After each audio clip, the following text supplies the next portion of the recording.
Welcome to Kibbe on Liberty. This week we talk with Jeffrey Tucker, the editorial director at the American Institute for Economic Research, and the theme this week is love. Markets love you. Free market capitalism is the only way that free people come together and cooperate and do beautiful things and, yes, love each other. Check it out.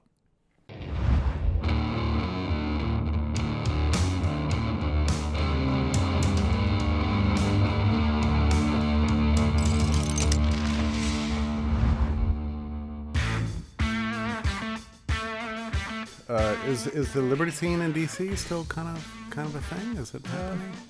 I know it went through some troubles there for a few years. I mean, liberty movement in general has gone through a lot of trouble since over the last 5 years. It's been a mess. Thank God for Free the People. We're the only thing left, the remnant. How is the sound? Sounds good, man. Okay.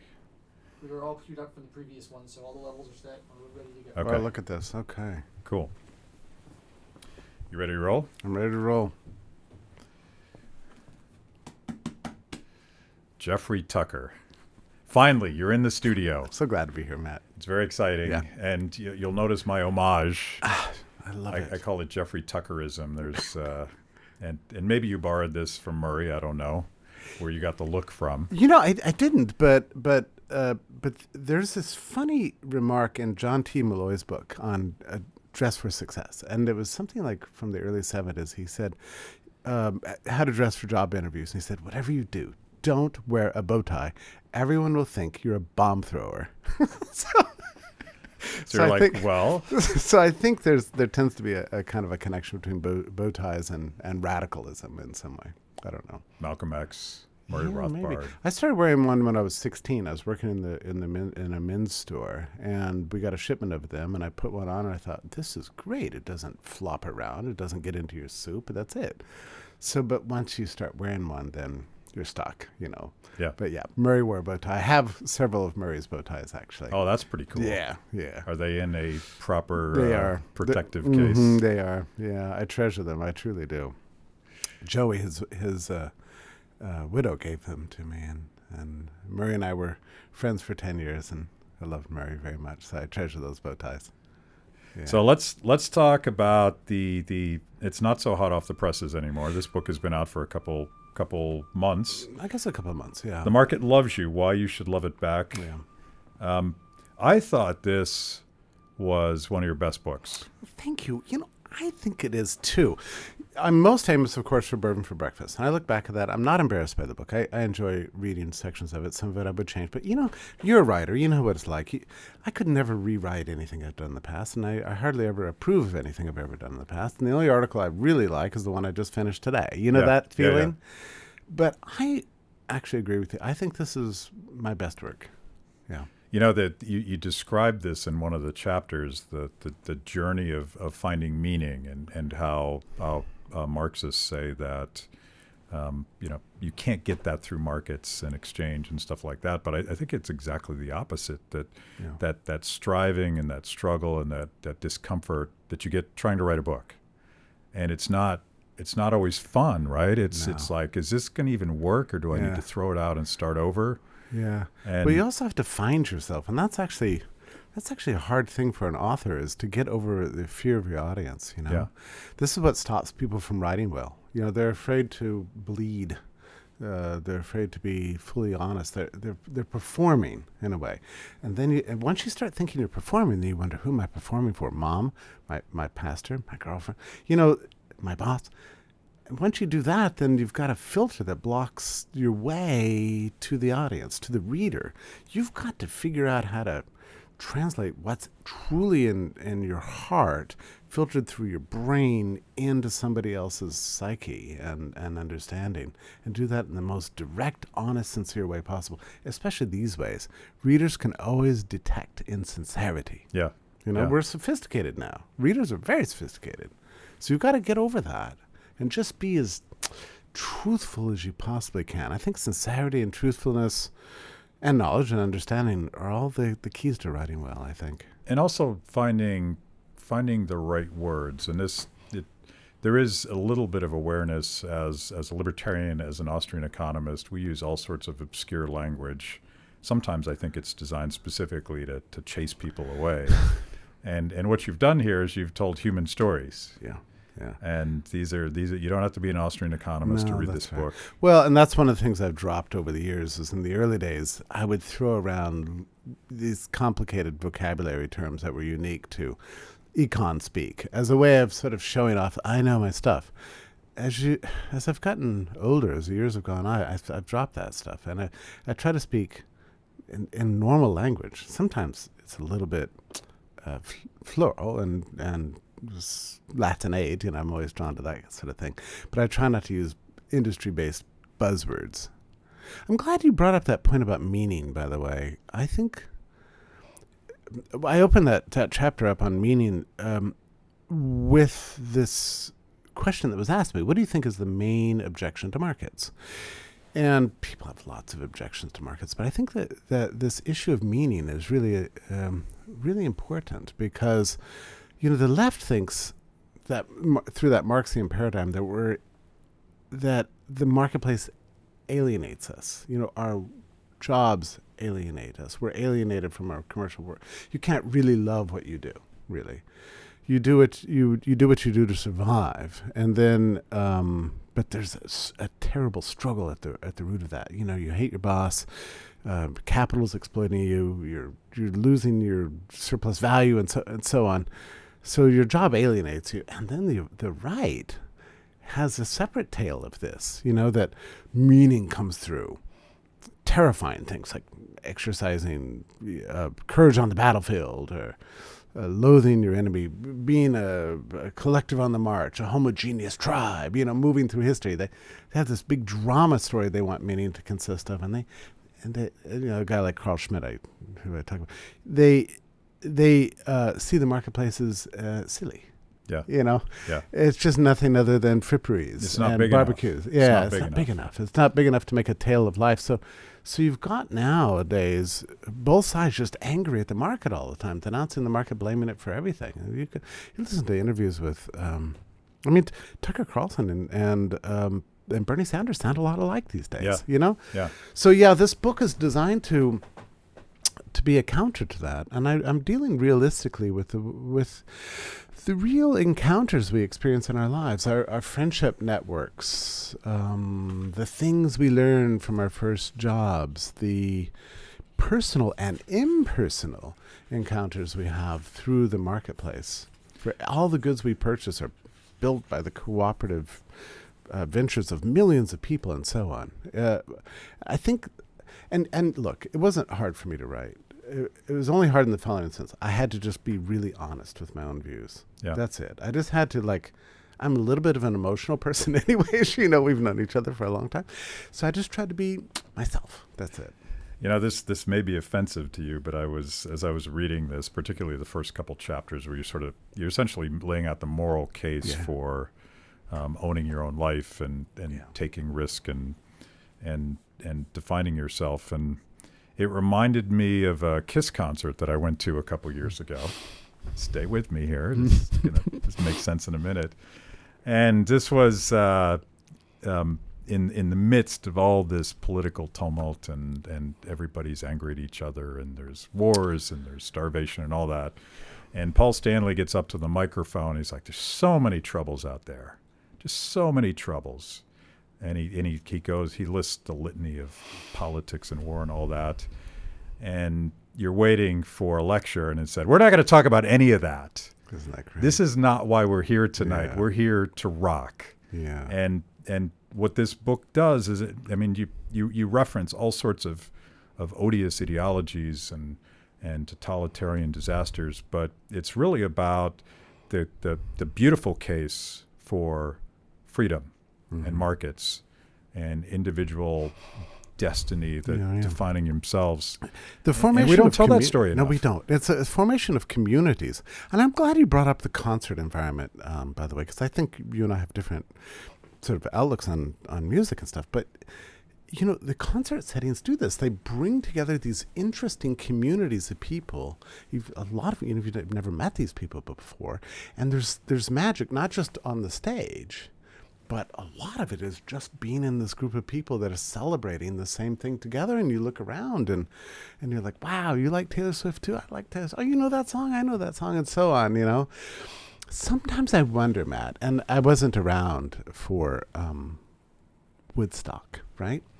But something happened. We don't entirely know what happened. You know, you could read big histories about it. But it's very possible that at that moment, our culture discovered in its fullest possible way the capacity of creating a community outside what our political leaders were telling us to do. Yeah. Until that time in history, there was always some leader forming us into a community, whether it was Wilson or FDR. Oh, we as a nation are going to do the following thing, and then it was Johnson, and now we're going to go to war, and you know, it was always a big national project. At Woodstock, you discovered you didn't need these people. You know, that these performers could get on stage and you could be around people and just unite around the themes of love and music and fun, and that was a more important source of joy in your life than anything that was being preached on the national media and by our national politicians. Do you think there's anything to that? Oh, I think it's everything. And I've talked a lot about the Grateful Dead. I'm a Deadhead. Yeah. But all of the bands. Yeah, you know a lot more about this than I do. I sound like a novice over here. All of the bands that I love, and I have a very disparate sense of musical taste, and but the Grateful Dead are a great example of this, and of course that whole scene. You know, Jerry Garcia was an anarchist. He didn't want to tell anybody what to do, but refusing not to dictate to his community the terms of their relationship created a profoundly robust community. And it was all circled around a commercial exchange, right? Yes, without copyright. We don't have to go into that, but that's really important. He encouraged people to, the Grateful Dead encouraged recordings, right? Take my music. One rule: you can't sell it. You have to share it. And if you share it, and it was a radical form of marketing. There's actually business textbooks on the Grateful Dead marketing platform, which was respect for the customer and a sense of community. Yeah. And that to me, like this theme, you've never been to a Dead show, I'm guessing. No. But this theme runs throughout your entire book. But you experience it, and this is what commerce does for us. And I don't even like the word commerce, although it does have Latin roots in commercium, and there is a very interesting story associated with that, actually. Commerce and love are related theologically in medieval Latin, medieval Western religion. That there is supposed to be a commercial exchange between eternity and time that produced the incarnation, for example. Okay, so an exchange of value. So that you're better off as a result. And to me, that's a miracle. And that miracle is around us, everywhere. One of the main themes that comes, and I really want to get back to the concert thing because I have something to tell you won't believe. But one of the main themes that this book is about is our desire to be valued. Yeah. We take that for granted, because we are surrounded by people who value us. Our coworkers, our bosses, they do. You hear that? Yeah. Are you buying that? No, to bring value into any kind of setting and have somebody look at you and say, I value you as a person, and therefore I'm going to grant you the dignity that you have, and I'm going to inspire you. This is the stuff of life. And if you've ever known a young person who has his or her first job, you experience that for the very first time. There's an ebullient happiness associated with the fact that you're able to go in there and serve, develop a skill, and then get money for it. I mean, that's life affirming. There's purpose and belonging, meaning. It's not alienating for God's sake. It's exactly the opposite. I discovered this actually for the first time when I tell this big story of going to jail. Look, I was only in there one day, but it was a terrifying moment for me because I remember being behind bars. It was a traffic ticket I didn't pay, what kind of thing, but I was behind bars. Total thug life. Yeah. That's how I got street cred. But I suddenly did have a sense that everybody who loves me and cares about me is external to me, and they don't have any control over me. I don't have any access to them, and everybody who did control my life, they didn't care anything about me. And so I asked the time of the warden or whoever happened to be passing by, and she looked through me as if I didn't exist, like I was a skeleton. She couldn't even look at my eyes. She just looked through me. And that was a strange sense, because I realized that day that if we weren't involved in the commercial marketplace, if we weren't in a position to be valuable to other people, and then to value other people in return, that exchange of love that's part of the marketplace, we would despair. Yeah. We would. Not just in a year's time or in a month's time, but really in a matter of hours.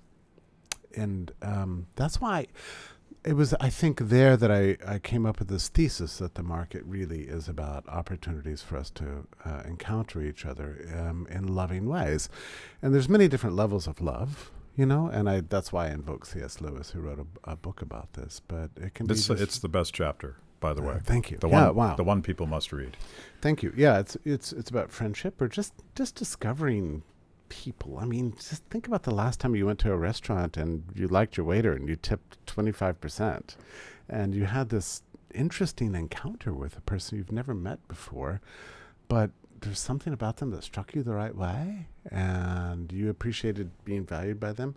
I mean, even that moment when you sit down and somebody comes up to you and says, "Good evening, welcome to such and such. I'll introduce our specials tonight a little bit, but would anyone like a cocktail?" There's just that moment where you feel it. You suddenly feel loved. You feel appreciated. And it comes over you. That's why we go to restaurants. Just that desire to be appreciated for who we are, and then you appreciate them in return. Those encounters are around us everywhere. Yeah, and that's the basis of millions, infinite number of commercial transactions, ultimately, because ultimately there's a trade happening, and both people are being made better from that trade. But it's not just markets clearing. There's something more profound going on there. It's mutual value creation, that mutual thank you that is embedded in every market exchange. But it's also, and this gets us back to the point about the concerts, it's about the formation of community also. We do like the idea of community, I think. There's this rap on libertarianism that it's all about autonomous individualism or whatever people claim, but the concert setting, we've earned a little bit of that. Probably we've earned everything everybody's ever said about us, but that concert setting is interesting. And I'm sorry to take us back slightly to the Grateful Dead, but I wanted to give you an example of what happens in the Berkshires in New England at Tanglewood. Now, this is not the Grateful Dead. This is Beethoven and Schubert. Yeah. 5,000 people gather almost every night on the lawn of Tanglewood and listen in silence to Beethoven and Schubert and Mozart and Copland. And the affection for each other in that setting is probably comparable to a Grateful Dead situation. There's something about the mixture of art and commerce and community. That's a magic that no state has ever in the history of the world been able to manufacture on its own. Through its slogans and its ideologies. It's all nonsense. There's magic in that because all of the things that we believe that classical liberalism does, it tears down barriers, tribal barriers, racial barriers, national barriers, stratus barriers. If you go to any concert and really any sort of crowdsourced bottom-up gathering where people gather in common purpose. The farmers market on the weekend. Yeah. That's a great scene. My goodness. And you get like, it's not just anonymous. There's a sense of you're with your friends, even though you've never met any of them before. And when I'm at a Dead show, I can engage anyone in a conversation about the Dead, and they're so enthusiastic, irrationally exuberant about the 700th version of one song they've heard. It's so fun. But the level of expertise you encounter in those settings. Yeah, I remember being at Tanglewood, and a guy we were listening to Mahler's Fifth Symphony in silence, 5,000 of us on a lawn. Can you imagine? And a guy had an "I love Mahler" shirt, like heart. It's the very long end of the tail of the internet right there. Yeah, right. And so I just walked up to him. I said, "Listen, I love Mahler too." And it was one of those classic Mahler conversations. What do you think about the fifth? Oh, I love the fifth, but the sixth? Oh, who can do without the sixth? Yeah, but there is the third. Well, of course there's a third. And so on it goes for 30 minutes. Yeah. So, and I want to get back to the chapter about the market is love, but you're reminding me of the Uber story that you tell. You're stuck in a train station in the middle of nowhere, Massachusetts. No offense to where the AIER castle is. That was the Hudson train station. Okay. Which I love the Hudson train station. It's just so old fashioned. I mean, like, it's one of those places you walk into and you kind of, if you have a good imagination, you can imagine a man over in the corner reading a newspaper complaining about Grover Cleveland or something. I mean, there's an antique quality to the whole place. I mean, like literally a sign that says tickets with metal bars above it, and there's some crabby old guy sitting there with a hat on. You know, it's just a perfect picture of like the interwar period, or maybe Victorian age or something, Gilded Age.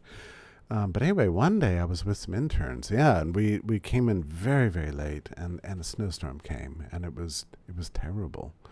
And we didn't really have a ride, and so it was a 45-minute trip to get back to the house, and I was so grateful for. And we kept trying the Uber app, and it was nobody came, and then finally, yes, we did get an Uber driver, but it was very interesting because on the way back to the house in the middle of this terrible snowstorm, and I was imagining that we were going to have to spend the night there on benches.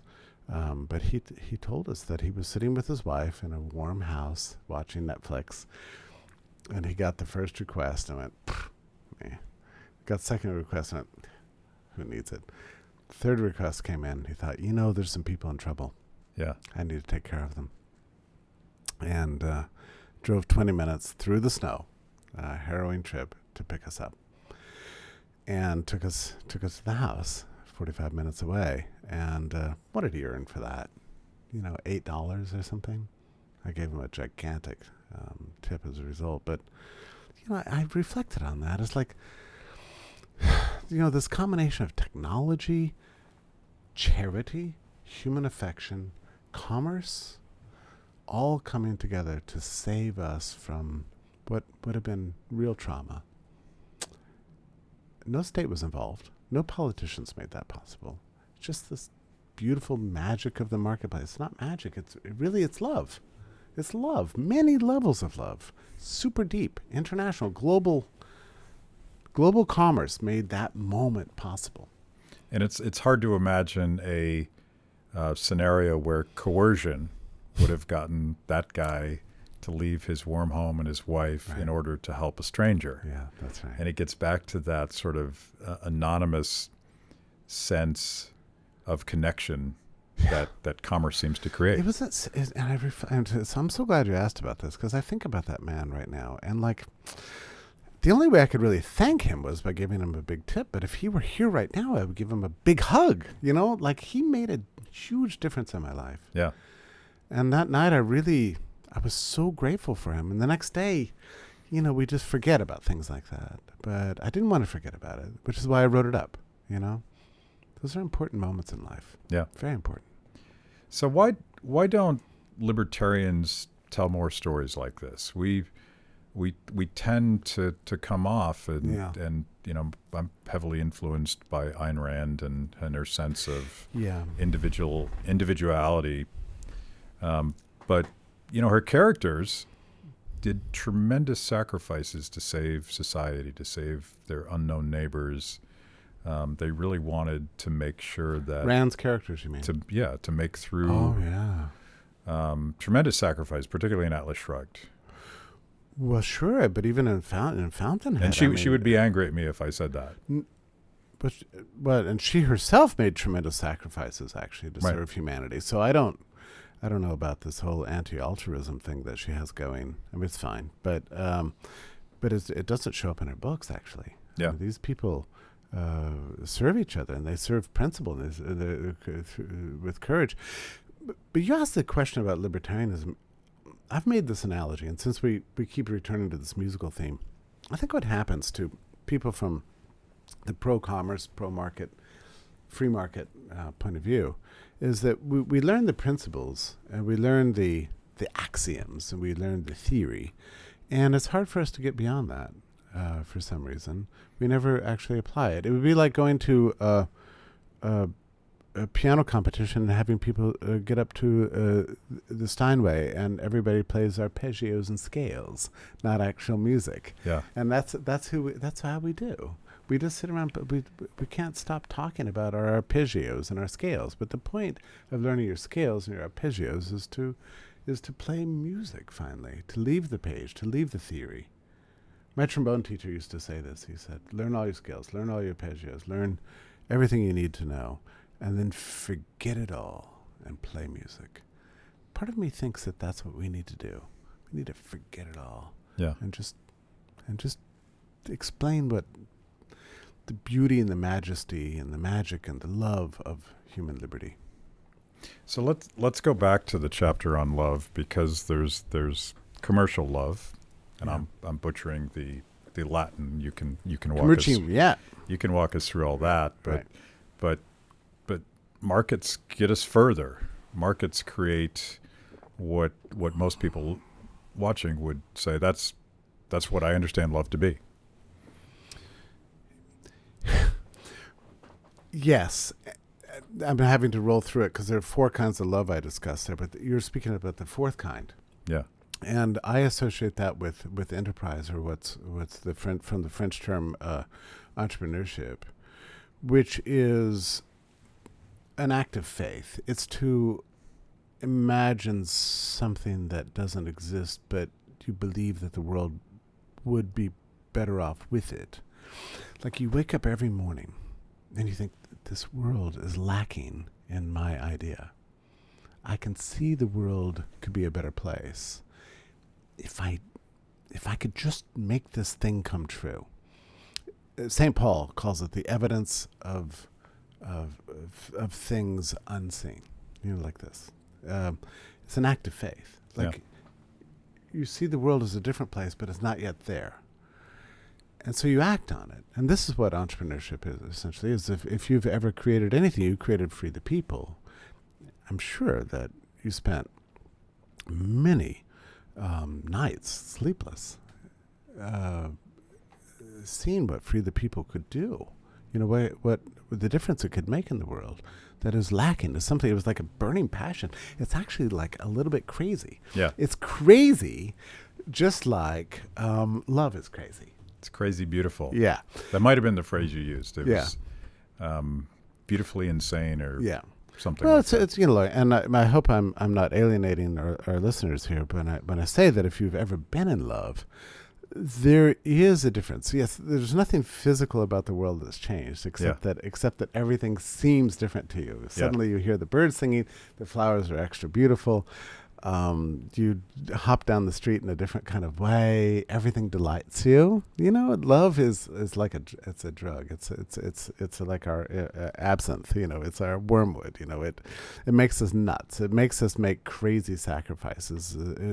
It challenges us to do things we shouldn't do, like try to change the world, which is not likely going to succeed. But we can't help ourselves anyway. That is a special kind of love. And I think it's at the very heart of entrepreneurship. And if you've ever known any business people, and I don't mean just billionaires, I mean anybody who's ever started or done anything, they're always consumed with this desire to make a dent in the universe, to make an impression, to realize the importance of their own lives by changing the narrative of history. Yeah. And that is the way we progress. And if you think about it, what that means is that love is the basis of human progress. I really believe that. But in order to exercise that love, to act on it, to use your volition to change the world, you have to, in the very first instance, have the freedom to do so. Yeah. I mean, that's the basis of everything. Like, it's not enough to have love. You have to have the freedom to act on that love, too. And we have to have both things together. And if you give more freedom, you very well might inspire more love, you know? So speaking of love, I love Frederick Hayek. And one of the spontaneous traditions that has emerged on this show, apparently, is that I quote Hayek a lot, which is a malady that we libertarians have. We have to quote Austrian economists. And apparently people will get a cocktail every time I quote Hayek. So cheers. Cheers. Cheers to Hayek. And this is a bait and switch. Yeah. Because I'm going to quote Mises and not Hayek. Mm. And I don't think I've done this on the show. I've done it a lot. My favorite quote from Human Action, Ludwig von Mises' magnum opus, is about exactly what you're talking about, the entrepreneurial urge. Mm. And there's this great passage, and I almost have it memorized, where he talks about how the entrepreneur sees the past just like everybody else. Everybody can look backwards and see the way that things were. But the entrepreneur is different because he can see around the corner of history and imagine something that doesn't exist. And they become obsessed. They become... He says this. Yes.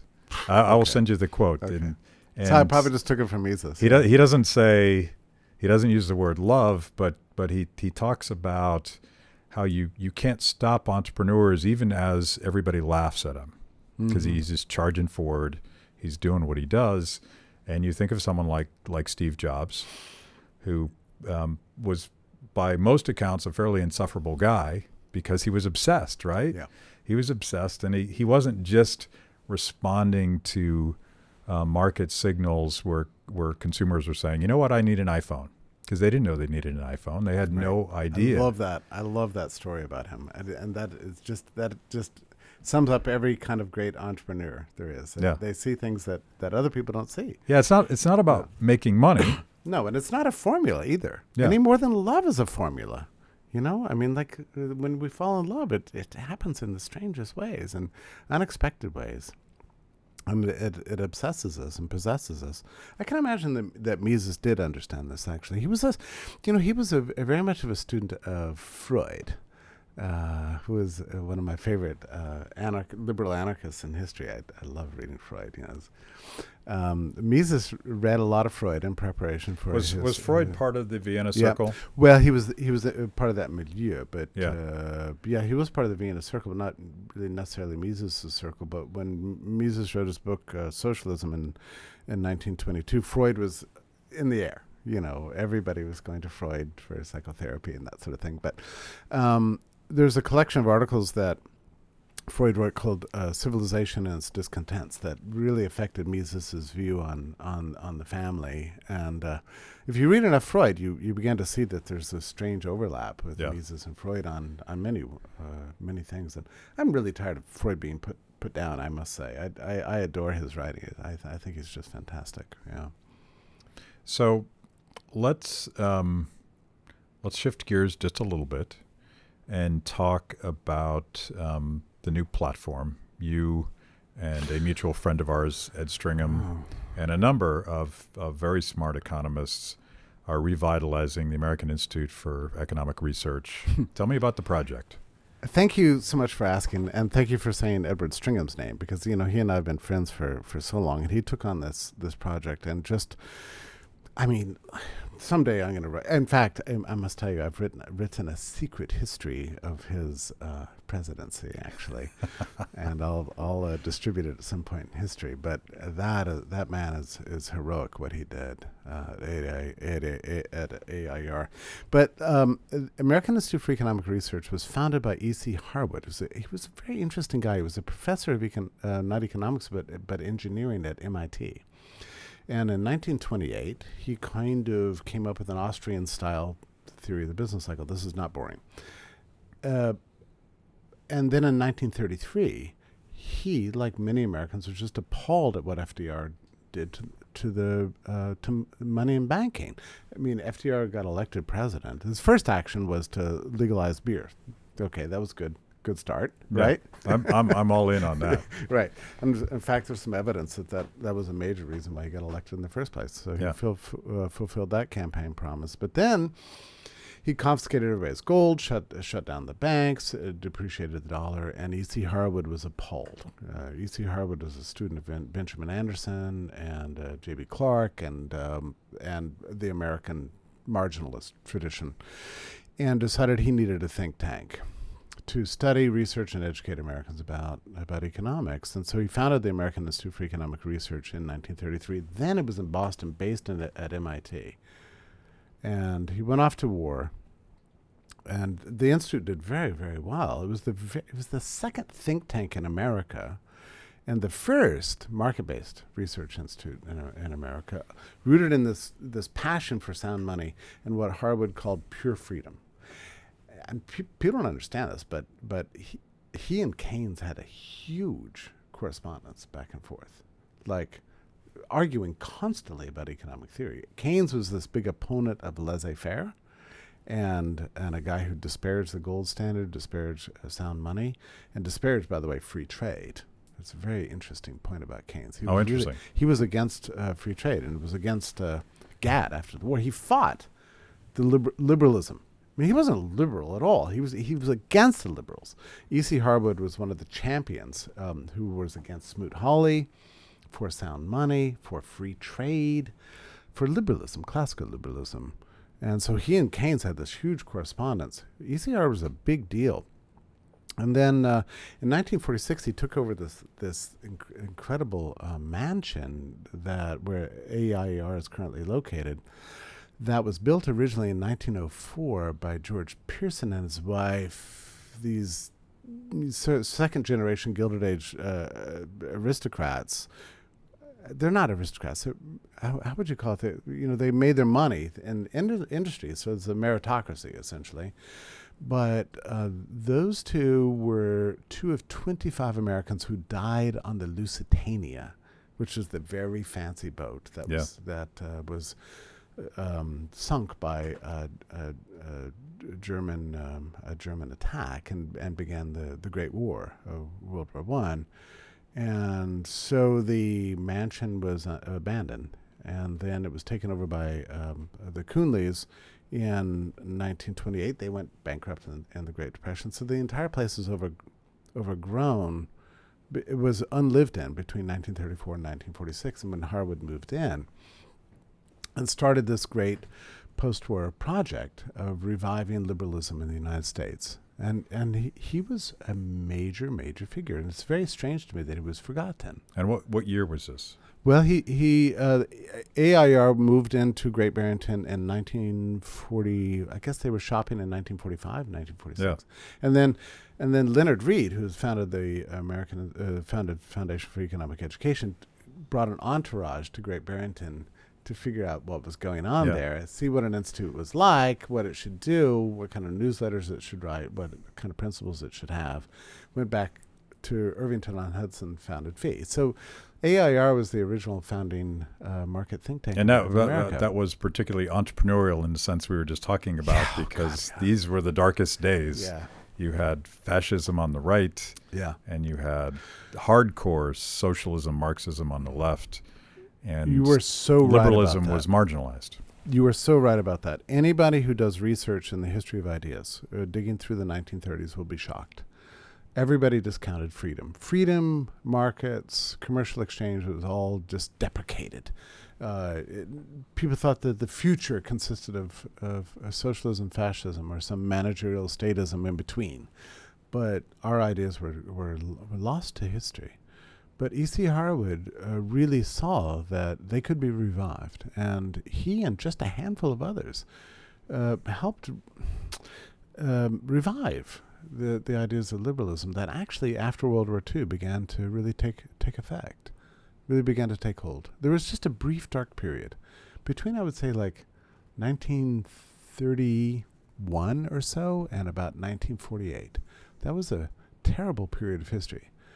But I really admire Harwood for being, and Leonard Reed and Mises and Hayek, and there's a bunch of these heroes that really saw through the fog. They saw that It was a lonely time. Everyone was laughing at them. Maybe this inspired Mises' quote. But all of you youngsters have repopulated AIER, and there's a strong Austrian, certainly pro-market sense there. Yeah. But this is not an academic enterprise. You're trying to reach everybody. That was Harwood's goal, to reach everybody. Very friendly towards serious, deep, scholarly research, but also passionate about reaching intelligent people in all walks of life. I mean, they have to go together. There's also, I like the spirit of AIR is not about gaming the system. We're not trying to trick anybody into believing our ideology. I don't believe in that anymore, and if I ever did.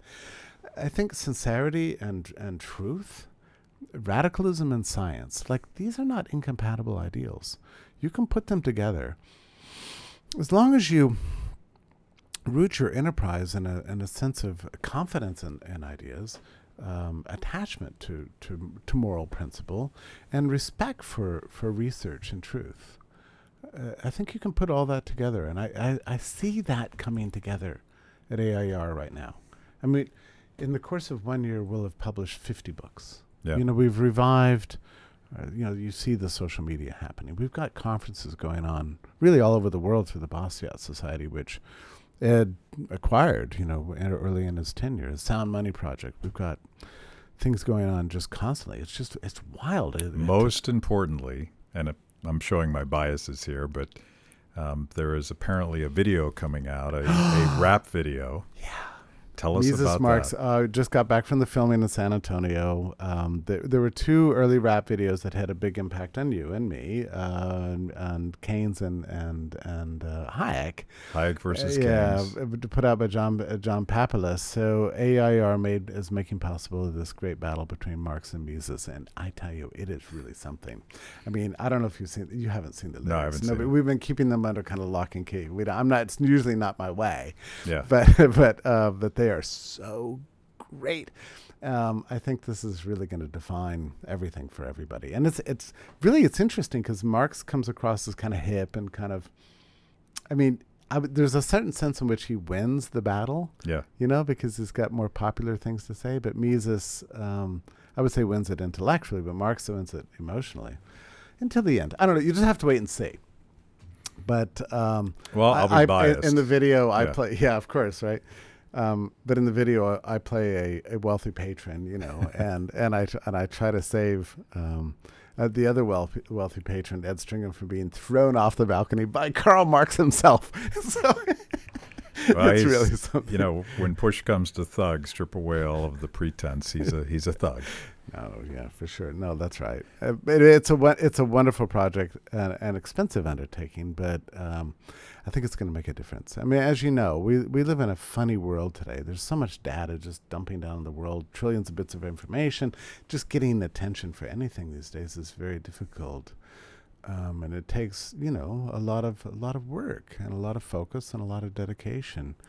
But I think this video is going to do very well, even in our current setting. Well, you've heard me say this 1,000 times. I couldn't be more optimistic about the ability to connect with young people. I don't freak out so much about the scare polls that show that they're more attracted to socialism than capitalism. Yeah, I don't even like that word. Capitalism isn't about capital. No, it's not. I mean, it can be, but it doesn't have to be. It's capital's about. a Look, piece. for me, markets are about love, as the book says. Markets love you. Well, you should love it back. And people have made fun of me for this, but I think it's just true. And look, Matt, you and I are dealing with the greatest realm there is. It's the realm of ideas, and you can look at countless examples in history when things seemed terrible, but a handful of courageous people really stood out with sincerity and conviction and a willingness to fight hard and stand up to all the Twitter trolls or whatever they've always existed. They've always been with us. It's not unique. Push through and persuade people of certain truths. And in the end, we win. I was just researching about Cordell Hull and his outrage about Smoot-Hawley in 1930. And he said, damn it, I'm going to dedicate my whole life to free trade. And sure enough, his students and acolytes, brought us the General Agreement on Tariffs and Trade, which sounds like a technical document in 1948. No, it freed billions of people from oppression. Billions. It gave us longer lives. It made the world rich. I mean, we're sitting here today because of this one crazy guy in 1932 said, I've had enough. We're gonna bring the world together through world trade. This is an important point. Ideas can make a difference. And I'm going to tell you something, Matt, that I think you'll appreciate. In the early years when I knew Murray Rothbard, I had just gotten out of a class in public choice. And you know what it's like to leave a class in public choice. It leaves you with the sense that the world is fixed. It's a game. There's no escaping it. The interest groups have all lined up. We're screwed. Yeah, we're screwed. The costs are dispersed. The benefits are focused. Democracy's a racket. It's all locked down, and ideas don't matter anymore. And I, as a young punk, went up to Murray Rothbard, and I told him this. Can you imagine? What a jerk. Anyway, I was young. And I knew Murray well. Who's this kid? Yeah, Murray actually loved me even then, but I will never forget the look on his face. I knew him for 10 years, the only time he ever got angry at me. And his teeth began to rub together. And I'd never seen Murray this way. Rub together, and he just began to vibrate. And he just said fiercely, with conviction and passion, he said, Jeffrey, you need to stop thinking this way, and you definitely need to stop preaching this message because it's 100% wrong.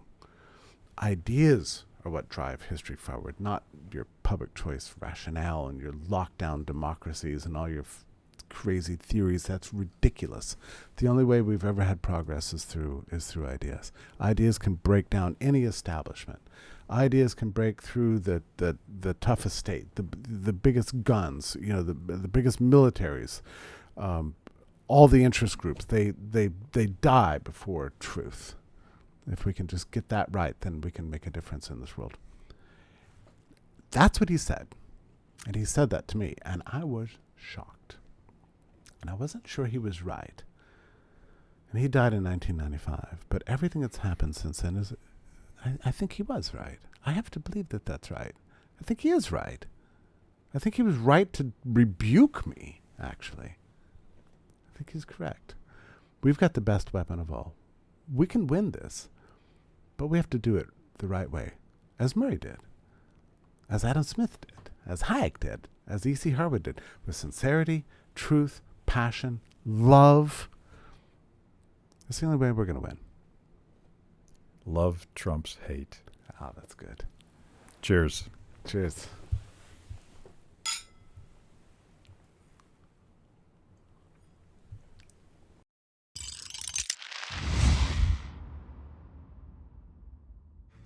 Thanks for watching Kibbe on Liberty. By now, you know this is the most important event of your week. So make sure you subscribe on YouTube. Click the little bell so you get notifications. Kibbe on Liberty, mostly honest conversations with mostly interesting people.